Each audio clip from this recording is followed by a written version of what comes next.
गोपालगंज जिला के हथुआ मेला घूमल जितना सोचतानी उतना आसान ना होला। एजी जवन प्रदर्शन हो गइल पूरा यूपी बिहार के मेला में कहीं ना होला।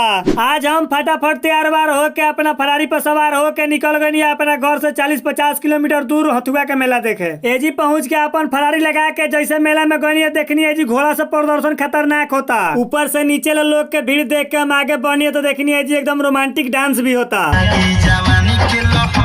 ज्यादा मत देखी मर्दे का पता हो आग में रउआ भी झोकर जाई। तनी हो देखी शंकर भगवान बसाहा भइल भूत पिचास सब चीज देखे के मिली। यही मेला में ही रउआ बड़का बड़का लाठी भाला देखे के मिली। घर बैठल हमरा वीडियो के माध्यम से रउआ मजा ले ली।